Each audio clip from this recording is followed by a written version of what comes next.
Hi, I'm Lewis, and this is Musical Lewis, a channel dedicated to all good music based on my good music taste. And I know it's been a while since I did my last video. I haven't been very well these last few weeks. I've had toothache problems. I've also had a bit of a cold. So I decided to do another video. I'm going to do a ranking video of all the some studio albums. So one of my favorite bands' discography from worst to best, and today I'm going to be talking about Iron Maiden.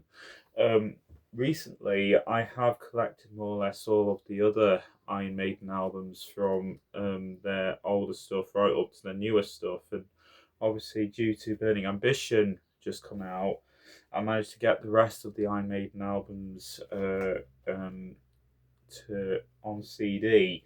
I've had quite a few of them over the years, and they are mainly down here where these gaps are, but because I blocked my other CDs off with other CDs, and also I'm also going to be moving house soon eventually, so there might be a bit of a break in between making videos. But the thing is, I thought I'm going to do an easy ranking video of of all the albums from Iron Maiden. Um, so if you're so obviously I have seen different videos of people ranking all the Iron Maiden albums from worst to best, and each one is all different opinions. But there are 17 studio albums to sit through, and obviously, I'm going to preface this by saying when I rank albums, these are all based on my opinion. These are not based on anyone else's opinions. This is, and obviously, if you got a favorite Iron Maiden album that's high or lower in my list, then on my list, that's absolutely fine. I like to hear your thoughts on them. Um, but I have ranked these albums before when I used to do reviews on Facebook, but my review account got shut down. So I decided to re-rank. I'm going to do a ranking in a video like this, and obviously, it's a bit of a mix. This ranking compared to some of the other ranking videos I've seen, because there are some Iron Maiden albums that I really enjoy, even though I put them low, and some of them I don't listen to that much, but I still enjoy them. So I like every Iron Maiden album to a varying degree, that I like from them all, including the Blaze Bayley ones, despite that they'll be low on the list. Um, but anyway, I'll explain why when I go through them. But as I say, there's 17 albums, and obviously, the only things I won't be doing is that I won't be ranking the greatest hits albums, no EPs or any live albums. So let's get into it. So coming in at number 17, and obviously this is on a lot of people's least ranked albums. This is Virtual 11 from 1998. This is the second album with Blaze Bayley. Now, um, I know people have complained about this album, but personally, I do actually like this album for the most part. Um, um, there are some good tracks on here, like Future Real is obviously one of the best songs on here. Um, Another personal favorite of mine is When Two Worlds Collide. I absolutely love that song. Um, Obviously, the big song The Klansman is one of the best songs on here as well. And I think the only gripe I have with this record is the longest songs with The Angel and the Gambler and Don't Look to the Eyes of a Stranger. I think those two songs could have been a little bit too condensed and cut down a little bit personally. But but and The Educated Fool is one of the best Iron Maiden songs on this album as well. And I do like Lightning Strikes Twice. But as an Iron Maiden album, I do enjoy this, but it's low on my list because I personally think that it's it's not a terrible album as it is. But to be honest, for those who like Bruce Dickinson more, I think this album would have been suited to be Bruce Dickinson's album.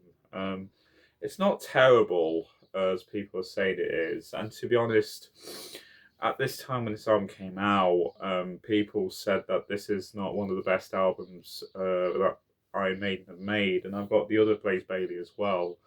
But this is the 2015 reissue. Well, it's the 2019 reissue, but it was the 2015 remaster, and this is one with the paper CD. So even though I wish, but the CD, as I say, it's a bit lazy because it's the same as the artwork on the front, and I do like some of the tracks on this album, but to be honest, I've not really heard an original or a cover, but I think the remastering makes this album a little bit better, but I put it low on the list because I do enjoy the album, but it's not an album that I listen to that much, but I do like some of the songs on this one, so it's number 17. Number 16 is No Prayer for the Dying. I mean, obviously, this, in my opinion, this is the worst Iron Maiden album with Bruce Dickinson, and obviously this is when Adrian Smith left the band and Yannick Gers came in for the guitar. I think personally, apart from Bring Your Daughter to the Slaughter, which was the big song on this album, Tell Gunner is a good track, and Holy Smoke is a good track, but the rest of the album is kind of a bit all over the place. And like with Virtual 11, I don't think this is a strong Iron Maiden album. I do enjoy this a little bit as well, but I do not like Bruce's singing on this one. It's kind of more of an aggressive sort of, like he's more screaming half of the tracks rather than just singing on them. And when this is the 1998 remaster with the jewel case, so I was actually given this. I think I would have liked this album a little bit better if they did not have that screaming vocal range that Bruce was doing, and also I do not like Nico McBrain's drumming on here. The drumming is so, it's kind of like their version of Saint Anger from Metallica almost, but this came out 13 years before that. But I kind of wish that they kind of made things better with this album, but I still think it's okay, but it's not really that interesting, really. And then we come to number 15, sorry, which is the X Factor from 1995, and this came 3 years before Virtual 11. This is the first album with Blaze Bayley. Now, this is one of the Iron Maiden albums where there's actually two covers. You got this with the electric chair, which personally, this is the one that I think is the ultimate album cover. And then you got the official album cover. If I can turn it upside down, you got the Eddie on the cradle there. But as with Virtual 11, there are loads of good songs on this one. I like The Sign of the Cross, Lord of the Flies, and Man on the Edge, which are fantastic tracks. And the others are Judgment of Heaven, Blood on the World's Hands, and The Edge of Darkness. Those are other good songs on here. The rest of the album kind of drags on in places, which I kind of... But to be honest, these are the three that I personally don't... and I do kind of like, but I don't enjoy this that much. And this is the one of those. But to be honest, if I can put Virtual 11 and the X Factor together with the best songs of both of these, and then you got an incredible Blaze Bayley Iron Maiden album personally. But you know, I do like this album a little bit, but I mean sometimes it varies between which Blaze Bayley album I'm in the mood to listen to. But I put this at number 15 because I actually enjoy this album a little more than Virtual 11, but sometimes I get through a point where I just listen to the good songs and that's it, to be honest. But as I say, but it's still a really good album, so it's not one of my favourites, but it is okay, you know. Now coming in at number 14 is Iron Maiden's debut album from 1980. This is with Paul Di'Anno. Now, this might upset some of you because obviously I'm a 90s kid, so I'm not really a huge fan with Paul Di'Anno as an Iron Maiden listener. But to be honest, when I first listened to this album, I was surprised, but at the same time, I wasn't overly keen on it. There are some good tracks on here. Sanctuary is good. Remember Tomorrow is good. Phantom of the Opera, obviously, is the epic track. Charlotte the Harlot, and also the Iron Maiden title track. There's some good songs on here. This album is really good, but when it comes to Iron Maiden's more recent stuff, this is the album I kind of forget about because it's nothing special, to be honest. And obviously, this is another one of the '98 remasters, like the No Prayer for the Dying. But I think this is a good album, but I don't really enjoy the Paul Di'Anno era that much, and I'll talk a bit more about that when I go and look at Killers in a second. But I do enjoy this album, but I'm not a huge fan of it as a whole. And also looking in the pictures of this, there's a trip to the London Dungeon, and you know all these different places that I do enjoy. But to be honest, if I want to listen to this, I'll have to be in the mood for it. So, and then we have Killers coming in next at number 13. I actually like this better than the self-titled with Paul Di'Anno. I I kind of enjoy Killers a lot. There's something about Killers which makes it sound more better than the previous Iron Maiden albums that I've just looked at. This is another one of the 2015 reissues, remasters. Sorry. So I've not heard a '98 remaster. Unlike with this, so I don't know what the sounds like. But I actually really enjoy this album a lot more. I and the CD is really good as well, actually, with the name on the side and the track listing on the discs. Um, and as I say, I really do enjoy this album a lot more than self-titled. Obviously, with Wrathchild, Murders of the Rue Morgue, Innocent Exile and the title track, and also Purgatory is one of my favourites on here as well.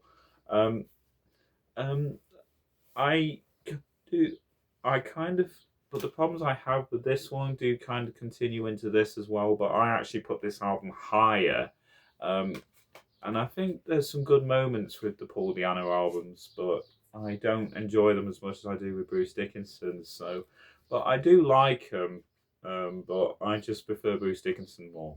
So, anyway, from here on in, these are the albums that I kind of like or absolutely love. Um, Next, we have The Final Frontier from 2010.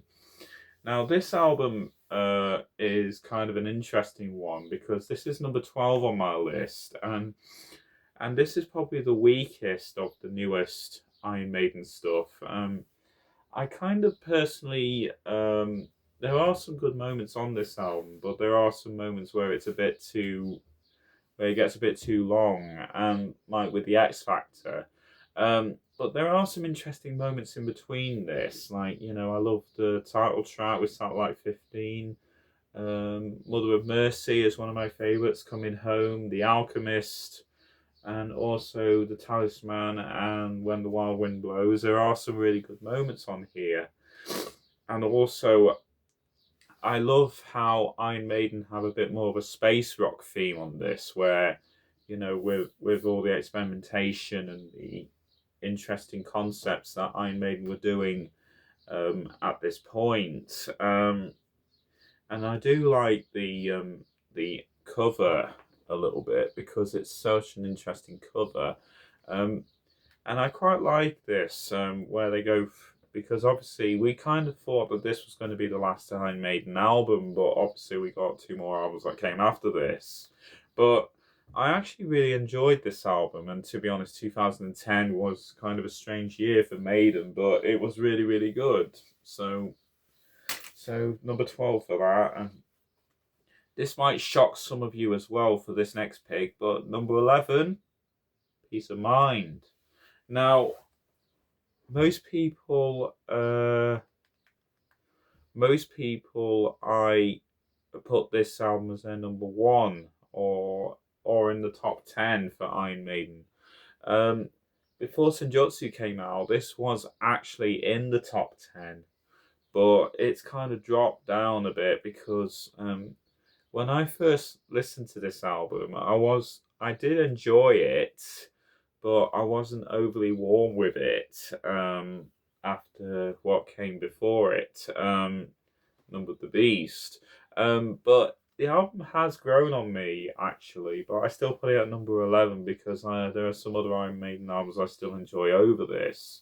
Um, it's still a good album though. I love Where Eagles Dare, Revelations, Die With Your Boots On. I mean, The Trooper is one of Iron Maiden's favourite classics.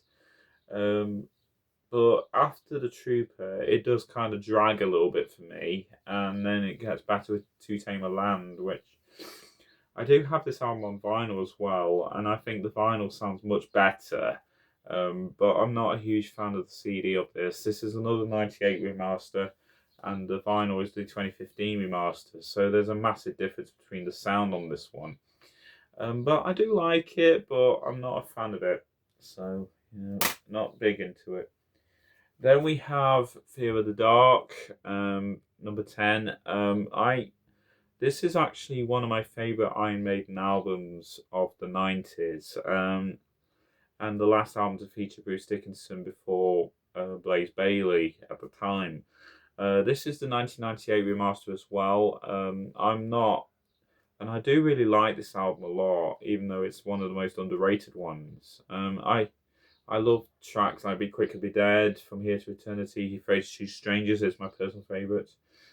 Childhood's End and Wasting Love, and obviously the title track. The album is about an hour in length, and obviously at this point it was the longest Iron Maiden album before the X Factor, and now the albums that came out in the 2000s. I personally think that there are some moments on this album where I think there might have been some different ideas and the album could have done with a little bit of condensing, but it's still a really good record to me, and I really do enjoy this one quite a lot actually. And then we have Senjutsu from 2021, number 9. For the longest time, I actually struggled to listen to this because I wasn't quite sure where Iron Maiden were going to go with this album at this point.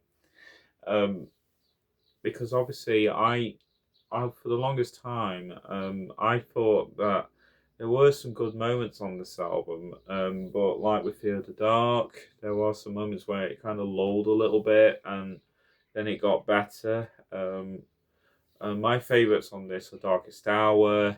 The title track is okay. Stratego was kind of a throwback, and I love the Writing on the Wall as well. Writing on the Wall is a good track. But I still think that this album could have been a little bit better, and also the same could be a little bit condensed. Because in my opinion, it didn't really need to be 2 discs, but I think it's a good record for the most part. I'm not a huge fan of the back cover more than the front, but I think it's okay, to be honest. Then we get on to The Dance of Death, which came out in 2003. And to be honest, the cover, obviously an absolute dreadful cover. I still think it's alright as an album, but the cover I'm not a huge fan of. I think a lot of people are not. I quite like a lot of the songs on this album, even though it is a bit of a mess. But I do like Wildest Dreams and Rainmaker, No More Lies, the title track. Passchendaele is another one of my favourites, and also The Age of Innocence is a good track as well.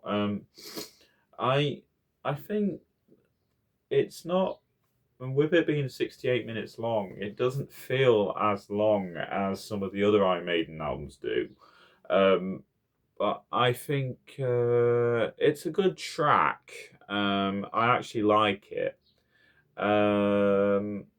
It's not one of the top favorite Iron Maiden albums, but it's one of those.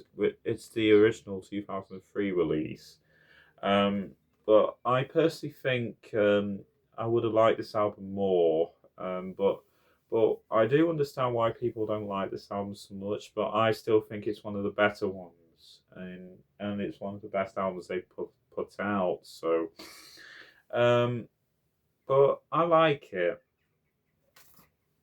Then we move on to the Book of Souls from 2015, an absolutely stunning record. Um, um, Before, when I did the ranking, it was originally Dance of Death, then Senjutsu, then the Book of Souls, but now it's gone back to that. Um, I actually like the Book of Souls much better than Senjutsu, actually. Um, there are, as same with Senjutsu, there are some moments where they could have been a bit of condensing and the tracks needed cutting down a little bit. But I think the two discs with this actually works in its favour because you know there's tracks on here like If Eternity Should Fail, Speed of Light, which was the first single, When the River Runs Deep is another one of my favourites, Shadows of the Valley, which is kind of a rehash of Wasted Years. It's still a really good album though, and also I love the closing track, the 18-minute Empire of the Clouds, which, to be honest, that is one of the best Iron Maiden historical 18-minute epics of any of the Iron Maiden albums at this point. This is the 2015 release, but this is the 2019 reissue, hence the paper. Um, but it's still a really good record, this. And I love the cover. I love how simple that cover is. The front cover is. It's so simple compared to some of the other Iron Maiden albums. And I also love how the CDs are great here. I have seen the DVD box version of this as well, but I actually prefer these little boxes. So it's a nice little album, really, for two discs, and the two discs actually work in its favour compared to Senjutsu. So a really good album, Iron Maiden, The Book of Souls. Then we get to my top six. Now this is gonna probably shock some of you, but some of you might not be. But these are my personal favourite Iron Maiden albums in this top six. So we have Power Slave, number 6. Now, in my opinion, this is a really, really good album. My least favorite is Lost for Words, which is the instrumental. But the rest of the album is absolutely fantastic. I absolutely love this record. I mean, the title track is probably my favourite Iron Maiden song of this, and also I love Ace's High and 2 Minutes to Midnight, and also the closer, Wine with the Asian Mariner, which is almost 14 minutes. That is a really, really good album track. Pardon me, but I think what, and I personally think that this is the 2015 reissue as well. And I also love how they put the tracks on the disc, which a lot of the Iron Maiden albums kind of did at that time. I absolutely adore this record. I've seen some people put this as their number one as well, but it comes in my top 10 because this is an album I do enjoy a lot. Then we get to Somewhere in Time, number 5. This is a really good album as well. This kind of switches depending which mood I'm in to listen to Iron Maiden, but I actually prefer this one over Power Slave. This is the also 1998. I haven't heard the 2015 version, but the song "Wasted Years," I actually really, really enjoy this. I don't. There are a couple of songs that I'm not particularly fond of, but I still really enjoy this album as well. But it's still a good album. I mean, out of all the Iron Maiden albums, I actually do enjoy this one quite a lot. So it's a good classic album. Then at number 4, we've got Brave New World from 2000. This is, in my opinion, the strongest of the early 2000s Iron Maiden, and also the af- the best album they put out since before the late 80s. It's still a really good album. I personally think this is one of their best. I actually really enjoy this album a lot, and obviously with the tracks like The Wicker Man, Ghost of the Navigator, the title track Blood Brothers, Up to the Mercenary, and there is a couple of times where the tracks kind of drag out a bit in the middle, but I still really enjoy this album a lot.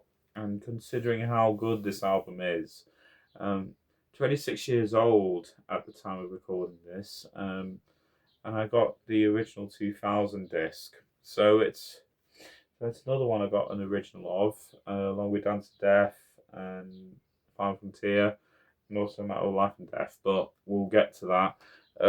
I personally think that this is one of my favourite Iron Maiden albums, and definitely one of the best ones. And at number 3, we have the number of the Beast from 1982. This is obviously a classic, nonetheless, and obviously one of the biggest classic albums ever. This is another '98 remaster. I actually enjoy this album quite a lot. I've got the track Total Eclipse on here, which you can't get on CD anywhere else anymore. But it's still one of my favourite albums ever. I love albums like Children of the Damned. The Prisoner is one of my favourites, and Number of the Beast, the title track, and also Run to the Hills is the big song on here too.